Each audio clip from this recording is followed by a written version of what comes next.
Yo, what's going on? What's going on? What's going on, beautiful people? Let me tell you this. Something we all know, something we all know is that the all puppies are cute, right? All puppies are cute. And by the way, this is Terrell Hall of Fame, D-Line, all that other good shit. And this is Bully Rants.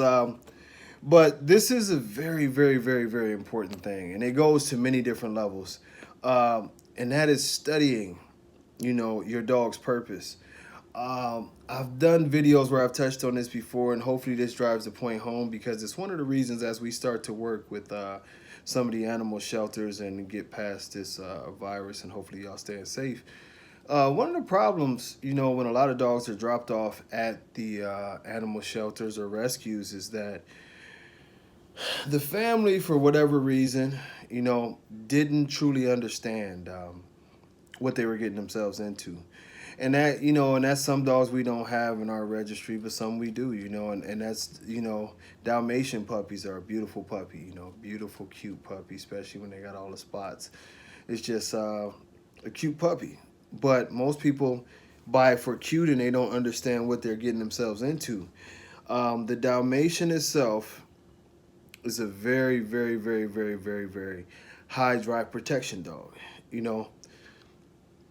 If you're looking for, just your usual scruffy to go and throw a ball with and be a sort of relaxed family dog, and the Dalmatian is not that type of dog, The standard poodle is actually a very strong-minded guard dog, which a lot of people see them with their fluffy hair and whatever, but they can be strong-minded guard dogs. They can bite, they can work. They are they're a lot different than what they look. Not to say that they can't be family pets, but this is a dog that you have to be prepared to do a certain amount of work with because they're not some little cuddly animal that you're just going to be able to, have sitting there and never do anything with. Now, of course, there are your more obvious breeds like the Rottweiler. There's your more, the Dobermans, the German Shepherds, And although some of these dogs are very, very smart, it takes a certain level of work. And you have to ask yourself, does the exercise process, am I going to be able to get this dog enough exercise?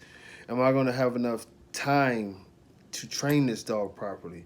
A lot of dogs, although you might love their look, they're not for first-time pet owners, Rottweilers are very hard to deal with. They're very stubborn. Now, they're great dogs if you're putting in the time, socializing and training them at a young age. They can be great dogs, but if you let it get away from you, you can have, 125, 150 pound monster on your hand that could lead to some things, The Pressa is another dog, beautiful puppies, but a lot of people, I want a Pressa.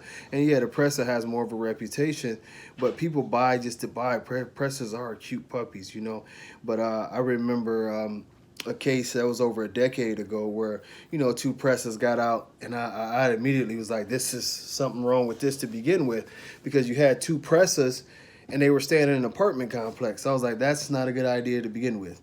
Very large dogs need a lot of space, need space to get out and run. And their apartment building, and then the lady was coming out of another door, and these two dogs actually killed the lady.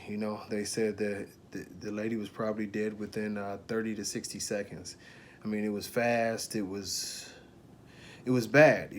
This is something we have to do. We have to do, studies on which dogs fit your lifestyle. If you do want a guard dog, if you are a person who's going to put in that time, these dogs do fit. But when you take on that responsibility, you have to understand that these dogs are something that you have to train. I'll talk about my Dobermans, which I will be actually having, a Doberman litter, probably coming up within the next 6 months. And, you have to be careful with them. You have to be careful where you're sending them. You have to be careful the type of drive you're going to do with them. You have to be, the kind of work you're going to do with them, the kind of training that's going to be done with them, the kind of time you're going to spend with them, and it's slipping my mind right now. But, oh, yeah, it's levels to training with the dogs also. And I'm just going over some breeds. I'm not going to break down every single breed, but I'm just highlighting some. It's a dog called the Fila, and I always mess up the last part of that, Fila Brasileiro or however, but it's a Brazilian Mastiff. The Fila is a dog that's actually illegal in several places in the world. Very, very big. They look like hounds, but these dogs can be very large. They can get over 200 pounds. I've seen them over 200 pounds. This dog is a different animal. You know, as cute as they can be, a puppy. You see the puppies, you're like, oh, look at that giant puppy, and it's so cute. But these dogs can become a problem because generally around 6 months, they start to turn into an animal that doesn't want to be introduced to anything else. So the dog will love you and your family, and you know it'll be all good.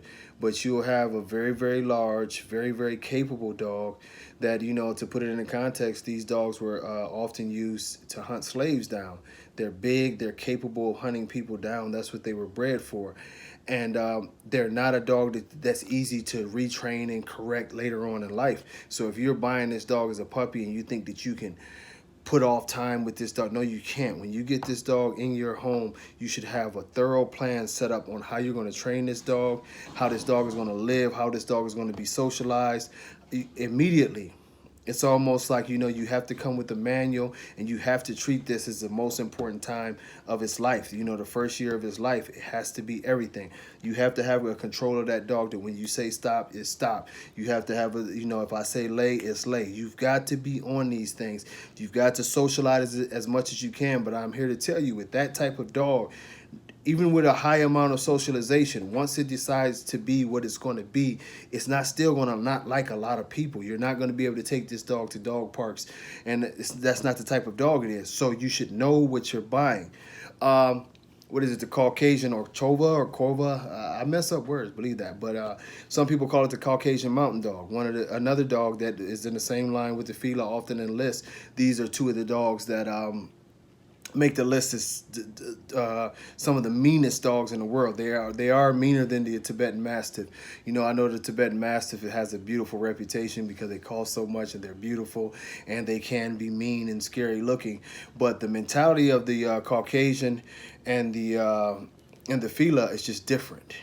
You know, these dogs are ferocious animals. One of the only dogs that anywhere in the world that they are actually illegal in a lot of countries because, you know, they are a homicide waiting to happen. You know, another very large dog that can get up to I've heard they can get up to well into the 200s to 250 area. They have those giant coats, so they look even bigger. But this dog is ferocious. I mean, this is a ferocious, nonstop animal that, you know, lives to tear your ass up. It's not a thing that if you can get this, you know what I mean? If you can get this and if you can get this dog, you know, and he's like, okay, yeah, man, I'm going to get this dog. It's going to be a cool thing. I'm going to train him up and I'm going to do that. No. This dog doesn't live in an apartment. This dog doesn't live in certain settings. This is a dog. Me as a dog owner who I've handled a lot of dogs, you know what I mean? I've run into these dogs. I've dealt with Filas and everything else.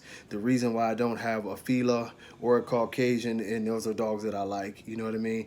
And I actually came close to buying a Tibetan, but my living arrangement is not such that it's conducive to that animal. For one, I don't have a lot of space. I only have a little over an acre here. I would want more than that, you know, and I also have a number of other dogs. They're not the greatest animals with other dogs, you know. They are pretty much, from my recommendation, what I would say is they're most times single home dogs, or if they're raised with another one, you can probably make that work, but they're usually single pet type of animals, and they're for somebody who does not have a lot of company, you know, who is not trying to have them around everybody. This is not that type of dog, I'm telling you. And I'm emphasizing this, and the reason why I'm making this video is because now that's the top of the rung, and there are other dogs that are pretty lethal that can get after you, but there are more common dogs, the giant schnauzer, like I mentioned, the Dalmatian, you know. We all know about the Dobermans and the Rottweilers and the Shepherds, but there are other dogs that people buy, you know, even like, say, for instance, I just made a video about the Alapaha. They don't understand the drive of these dogs. They don't understand the intention and the purpose of these dogs, and they buy them as pups, and they believe that, oh, you know, if I raise them and I love them, they're going to change, and you're not understanding that this is what this dog is built for. So the advice I'm giving you in closing, I'm not going to talk your ears off, but make sure you don't do anything else. If you don't do anything else, please make sure that you do your research on whatever animal you're going to buy. Do your research on his temperament. Do your research on activity rate. Do your research on how they are with other animals if you have other animals. Do your research on how they are with kids. Then do internal research to find out about the parents of the puppy and the program that you're getting this dog from to get a better understanding of his genetics and his makeup, not just his breed makeup. This is very, very important, and I emphasize this because one of the scariest things, and we just seen it in the American bully community, and it's a lot of debates going on about that, and maybe I'll talk about that shortly, is that somebody could die. I told you one story about it. It's happened many of other times. Somebody could die making the wrong decision, buying a cute puppy and not understanding what they're getting themselves into. We don't want to go Tiger King on them, but sometimes you're putting yourself damn near in that situation when you buy some of these dogs, that you're putting yourself with an animal that's very, very capable of taking you apart. I'm a very strong man and very, very knowledgeable on how to even defend myself against a dog from my years in dog training, and I'm just going to be flat out honest with y'all. These type of dogs would kill me, and these dogs are machines. So, be smart. Don't always try to buy the most, scariest thing. Oh, my puppy's going to grow up to be a beast. And, and sometimes we implore that, we love that behavior. Look at it, look at it, look at it. We applaud that behavior rather. Look at him. He's shaking and he's growling. These are bad things. And as they get older and they get out of control, it turns into very bad situations. So please educate yourself, read the breed standards, talk to your breeders, learn about the temperament first before you decide on any puppy from any breed. Every breed has a purpose, and every breed has characteristics. Please learn those characteristics and don't get yourself or anyone else hurt. Until next time, much love. Peace.